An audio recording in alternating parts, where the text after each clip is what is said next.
Hello friends, कैसे हो। जी के 2020 यूट्यूब चैनल की एनसीईआरटी वीडियो सीरीज में आप सभी दोस्तों का हार्दिक स्वागत है। दोस्तों, दांत में दर्द होने की वजह से बोलने में थोड़ी दिक्कत हो रही है, इसीलिए क्षमा चाहता हूँ। आज के इस वीडियो में हम कक्षा 8 की जियोग्राफी की टेक्स्ट बुक जिसका छठा अध्याय है मानव संसाधन, और मानव संसाधन अध्याय से जुड़ा हुआ एक करंट इश्यू भी सामने आया था जो हमारे भारत देश की जनसंख्या 2021 को लेकर है, और हमने यह घटना को सामने रखते हुए वीडियो तैयार किया है। कुछ महत्वपूर्ण फैक्ट भी हमने इस वीडियो में शामिल किए हैं, तो वीडियो में आप लास्ट तक बने रहिए। लास्ट में कमेंट सेक्शन में जरूर बताना कि यह वीडियो आपको कैसा लगा। ओके, तो आज का हमारा टॉपिक है जनगणना 2023। जी हाँ, जून महीने में शायद हम जनगणना स्टार्ट कर सकेंगे, लेकिन दोस्तों कोरोना महामारी की वजह से 2021 में जो जनगणना करने वाले थे वो अब पोस्टपोन कर दिया गया है, और यह जनगणना होगी जून 2023 के बाद। और हमने यह करंट इश्यू को आपके सामने क्यों रखा, क्योंकि कक्षा 8 की जियोग्राफी की टेक्स्ट बुक जिसका नाम है, छठा अध्याय का नाम है मानव संसाधन, और यह अध्याय में जनसंख्या परिवर्तन, जनसंख्या घनत्व, जनसंख्या का वितरण, ऐसे महत्वपूर्ण टॉपिक के बारे में कुछ महत्वपूर्ण जानकारी भी दी गई है। ओके, तो आज हम जनसंख्या के बारे में पढ़ेंगे। और दोस्तों, जनसंख्या से जुड़ा हुआ एक अलग से वीडियो बनाकर हमारी चैनल पर हमने अपलोड किया है, वो भी आप देख सकते हैं। हाल ही में केंद्र सरकार ने राज्यों और केंद्र शासित प्रदेशों के लिए प्रशासनिक सीमाओं को अंतिम रूप देने की अवधि जून 2023 तक बढ़ा दी है, जिसके कारण जनगणना 2021 की कवायद में देरी हो सकती है। दोस्तों, यह घटना हाल ही में सामने आई, और इसीलिए मैंने सोचा कि यह जनगणना 10 साल तक के लिए करंट अफेयर में रहता है। कितने साल के लिए? 10 साल तक के लिए। और वर्तमान में जो आंकड़े प्रयुक्त किए जाते हैं वो जनगणना 2011 के हैं। ओके, तो हाल ही में केंद्र सरकार ने राज्यों और केंद्र शासित प्रदेशों के लिए प्रशासनिक सीमाओं को अंतिम रूप देने की अवधि जून 2023 तक बढ़ा दी है, जिसके कारण जनगणना 2021 की कवायद में देरी हो सकती है। जनगणना के संचालन के दौरान मकान सूचीकरण के चरण और आबादी की गणना के दौरान राज्यों एवं केंद्र शासित प्रदेशों से जिलों, कस्बों, गांवों तथा तहसीलों की सीमाओं को बदलने की अपेक्षा नहीं की जा सकती। दोस्तों, जनगणना का पहला चरण क्या होता है? सबसे पहले तो मकान सूचीकरण करना अनिवार्य होता है। सभी मकानों को एक नंबर दिया जाता है और बाद में जनगणना स्टार्ट होती है। जनगणना 2011 है तो सरकार ने अप्रैल और सितंबर 2010 के बीच हाउस लिस्टिंग एवं फरवरी 2011 में जनसंख्या गणना की थी। जनसंख्या गणना में दोस्तों 2 चरण होते हैं। पहले चरण में क्या किया जाता है? हाउस लिस्टिंग किया जाता है, और दूसरे चरण में जनसंख्या गणना। हाउस लिस्टिंग महत्वपूर्ण है क्योंकि अमेरिका के विपरीत भारत के पास एक मजबूत एड्रेस सिस्टम नहीं है। दोस्तों, अमेरिका में क्या है कि हर एक घर का अपना एक अलग नंबर होता है, तो अमेरिका में एक मजबूत एड्रेस सिस्टम है। हमारे भारत देश में ऐसा नहीं है। क्वेश्चन, आबादी की गणना का पहला चरण क्या होता है, बताइए। आबादी की गणना का पहला चरण क्या होता है? पहला चरण होता है हाउस लिस्टिंग, यानी कि मकानों को एक परफेक्ट नंबर दिया जाता है। एक नंबर के आधार पर ही हम जनगणना स्टार्ट कर सकेंगे। ओके, निम्न में से किस देश में एक मजबूत एड्रेस सिस्टम है? किस देश में एक मजबूत एड्रेस सिस्टम है घरों के लिए? अमेरिका में। सही आंसर ऑप्शन डी। और दोस्तों, मैंने आपको शुरू में बताया कि मेरे मुंह में, मेरे दांतों में पेन हो रहा है, इसीलिए बोलने में थोड़ी दिक्कत है, क्षमा चाहता हूं। लेकिन फिर भी आप वीडियो बहुत ही ध्यानपूर्वक देखेंगे, ऐसा मुझे पूर्ण विश्वास भी है। जनगणना की परिभाषा। जनगणना का अर्थ क्या होता है, परिभाषा क्या है? तो देखो, जनगणना एक देश या किसी देश के एक सुपरिभाषित हिस्से में सभी व्यक्तियों के विशिष्ट समय पर जनसांख्यिकीय, आर्थिक और सामाजिक डेटा से संबंधित संग्रह, संकलन, विश्लेषण एवं प्रसार की समग्र प्रक्रिया।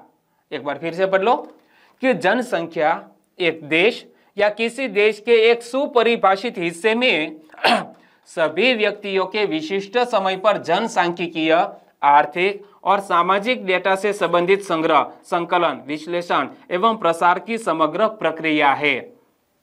हमारे भारत देश में हर कितने साल में जनगणना की जाती है?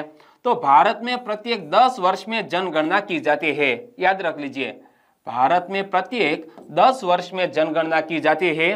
भारतीय शहर की पहली पूर्ण जनगणना वर्ष 1830 में ढाका में हेनरी वॉल्टर द्वारा आयोजित की गई थी और इसीलिए हेनरी वॉल्टर को भारतीय जनगणना के जनक के रूप में भी जाना जाता है। तो आपने क्या याद रखा? भारत में प्रत्येक 10 वर्ष में जनगणना की जाती है। भारतीय शहर की पहली पूर्ण जनगणना वर्ष 1830 में ढाका में हेनरी वॉल्टर द्वारा आयोजित की गई थी, इसीलिए भारतीय जनगणना के जनक के रूप में किसको जाना जाता है? हेनरी वॉल्टर को। गवर्नर जनरल लॉर्ड मेयो के शासनकाल के दौरान वर्ष 1872 में भारत में पहली गैर समकालिक जनगणना आयोजित की गई थी। हमारे भारत देश में पहली गैर समकालिक जनगणना कब आयोजित की गई थी? वर्ष 1872 में। और यह जनगणना किसके शासनकाल के दौरान हुई थी? तो हमारे तत्कालीन भारत देश के गवर्नर जनरल थे लॉर्ड मेयो। इमेज में आप देख सकते हैं। अब आपके लिए 3 क्वेश्चन। भारत में प्रत्येक कितने वर्ष में जनगणना की जाती है?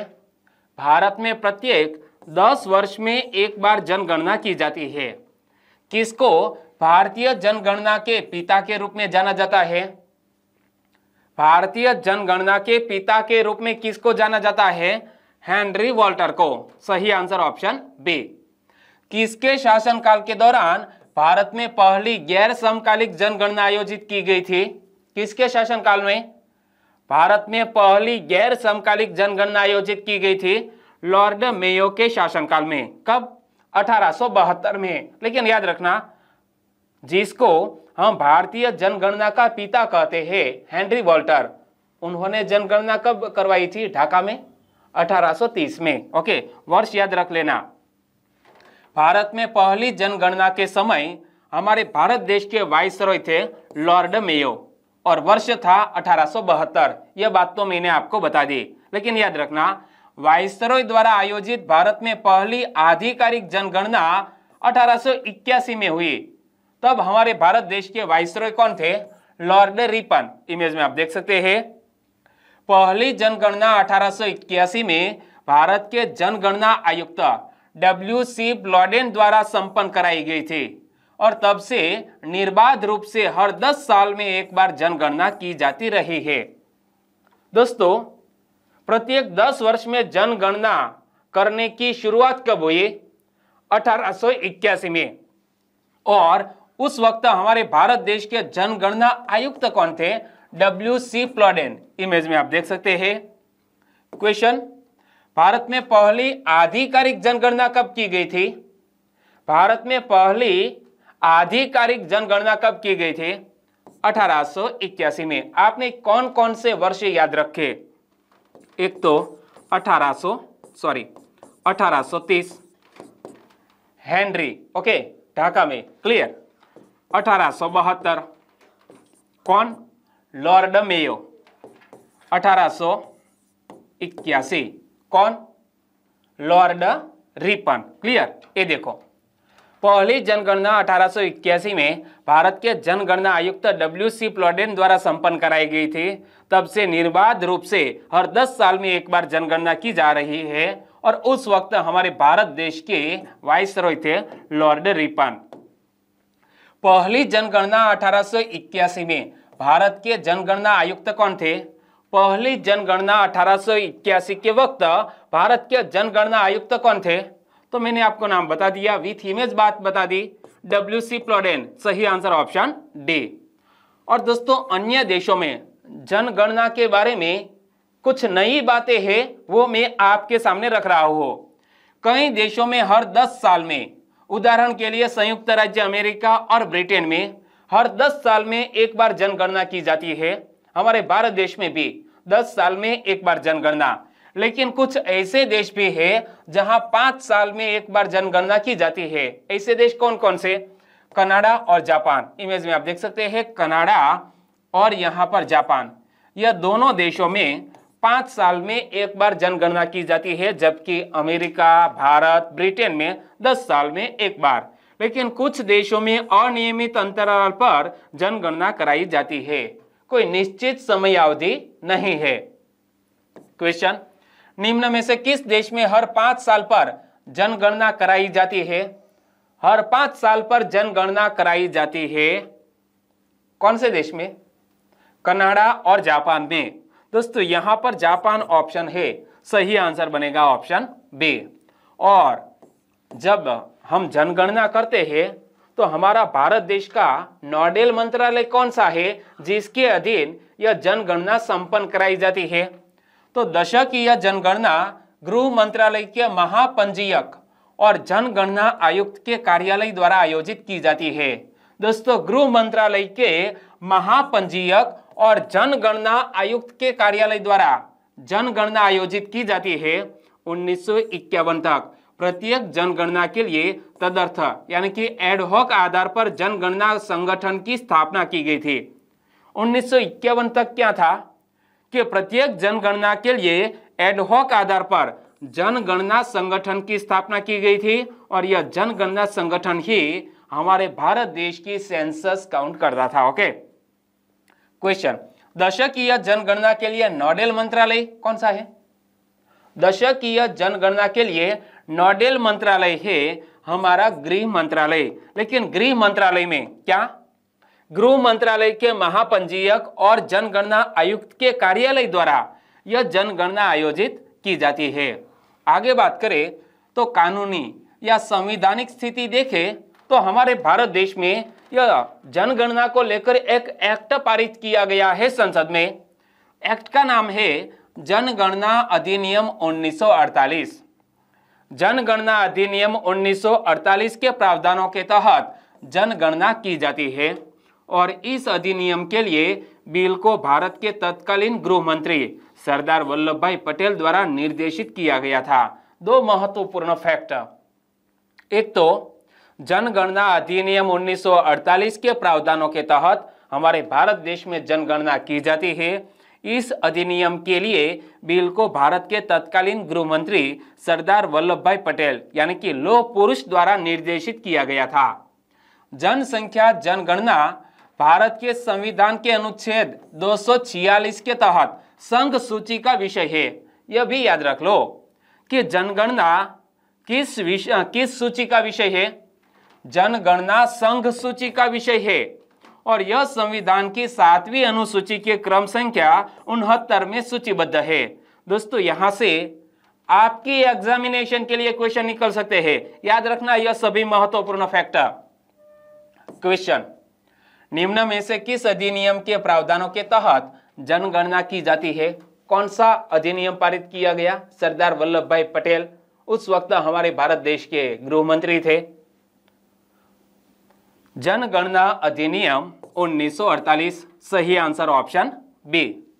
अगला क्वेश्चन, जनसंख्या जनगणना भारत के संविधान के किस अनुच्छेद के तहत संघ सूची का विषय है? जनगणना संघ सूची का विषय, लेकिन यह जनगणना के बारे में हमारे संविधान के किस अनुच्छेद में प्रावधान किया गया है? संविधान के अनुच्छेद 246 में यह प्रावधान किया गया है। सही आंसर है ऑप्शन ए। और आप यदि भूल गए हैं तो दिखा दूं मैं आपको। जनसंख्या जनगणना भारत के संविधान के अनुच्छेद 246 के तहत संघ सूची का विषय है, तो सही आंसर बनेगा अनुच्छेद 246। जनसंख्या जनगणना संविधान की किस अनुसूची में सूचीबद्ध है? जनसंख्या जनगणना संविधान की 7वीं अनुसूची में सूचीबद्ध है। सही आंसर ऑप्शन बी। और सूचना की गोपनीयता, जो भी इंफॉर्मेशन लोगों से प्राप्त की जाती है वो पूरी इंफॉर्मेशन गोपनीय रखी जाती है, यानी कि सूचना की गोपनीयता। जनसंख्या की जनगणना के दौरान एकत्र की गई जानकारी इतनी गोपनीय होती है कि यह न्यायिक विषयों हेतु न्यायालय में भी प्रस्तुत नहीं की जा सकती है। क्या? यह जानकारी इतनी गोपनीय होती है कि न्यायिक विषयों हेतु न्यायालय में भी प्रस्तुत नहीं की जा सकती है। जनगणना अधिनियम 1948 द्वारा गोपनीयता की गारंटी दी गई है लोगों को। यह अधिनियम के तहत गोपनीयता की गारंटी दी गई है और अधिनियम के किसी भी प्रावधान के गैर अनुपालन या उल्लंघन के लिए कानून सार्वजनिक और जनगणना अधिकारियों दोनों हेतु दंड निर्दिष्ट करता है।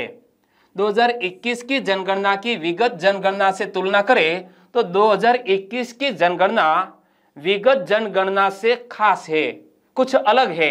नया क्या है? देखो, पहली बार डेटा को मोबाइल एप्लीकेशन के माध्यम से ऑफलाइन मोड में काम करने के प्रावधान के साथ डिजिटल रूप से एकत्र किया जाएगा। क्या? पहली बार ऐसा हो रहा है कि यह सेंसस ऑफ इंडिया 2021 के लिए एक मोबाइल एप्लीकेशन डेवलप की गई है। पब्लिक सर्वेंट आपके पास आएंगे, मोबाइल में जो एप्लीकेशन है वो ओपन करके पूरी जानकारी आपसे प्राप्त करके ये मोबाइल एप्लीकेशन में डालेंगे। कुछ इस तरह यह 2021 की जनगणना की जाने वाली है। जनगणना निगरानी और प्रबंधन पोर्टल जनगणना गतिविधियों में शामिल सभी अधिकारियों या कर्मचारियों के लिए बहुभाषा समर्थन प्रदान करने हेतु एकल स्रोत के रूप में कार्य करेगा। क्या? यह जनगणना निगरानी और प्रबंधन पोर्टल जनगणना गतिविधियों में शामिल सभी अधिकारियों और कर्मचारियों के लिए बहुभाषा समर्थन प्रदान करने हेतु एकल स्रोत के रूप में कार्य करेगा। यानी कि एक पोर्टल भी डेवलप किया गया है और पहली बार ट्रांसजेंडर समुदाय के किसी व्यक्ति और परिवार में रहने वाले सदस्यों की जानकारी जुटाई जाएगी। ट्रांसजेंडर की जानकारी भी इस साल जुटाई जाएंगी। आपके लिए एक क्वेश्चन मैंने डेवलप किया है कि 2021 की जनगणना की खास विशेषता क्या है। ऐसा क्वेश्चन यदि एग्जामिनेशन में आए तो दोनों सेंटेंस पहले तो ध्यान से पढ़ लो कि पहली बार डेटा को मोबाइल एप्लीकेशन से एकत्र किया जाएगा। जी हाँ। पहली बार ट्रांसजेंडर समुदाय की जानकारी जुटाई जाएगी। जी हाँ। तो यहाँ इनमें से कौन सा खास विशेषता क्या है? यह दोनों विशेषताएं है, तो सही आंसर बनेगा ऑप्शन सी। और एक बार यूपीएससी 2009 में जनगणना से संबंधित ऐसा एक क्वेश्चन एग्जामिनेशन में पूछा गया था। 2 सेंटेंस थे और कौन सा या कौन से कथन सही है वो आपको पता लगाना था कि वर्ष 1951 की जनगणना और 2001 की जनगणना के बीच भारत के जनसंख्या घनत्व में 3 गुना से अधिक की वृद्धि हुई है। तो दोस्तों यह कथन गलत था। वर्ष 1951 की जनगणना और 2001 की जनगणना के बीच भारत की जनसंख्या की वार्षिक वृद्धि दर 3 गुना हो गई है। तो यह कथन भी गलत था। तो न तो 1 और न ही 2, दोनों कथन गलत थे। तो सही आंसर बनता था ऑप्शन डी। ओके, वीडियो को खत्म करते हैं। वीडियो वाकई में अच्छा लगा, हेल्पफुल लगा तो प्लीज़ वीडियो को लाइक करें और आपके दोस्तों को फेसबुक, व्हाट्सएप या टेलीग्राम के जरिए इस वीडियो की लिंक शेयर करना मत भूलिएगा। और अभी तक आपने हमारी चैनल GK 2020 को सब्सक्राइब नहीं किया है तो पास में जो बेल आइकन है उसे भी प्रेस कर दीजिए, क्योंकि आने वाले हर एक नए वीडियो की अपडेट आपको मिलती रहे। ओके, आपका दिन शुभ रहे। टेक केयर एंड जय हिंद।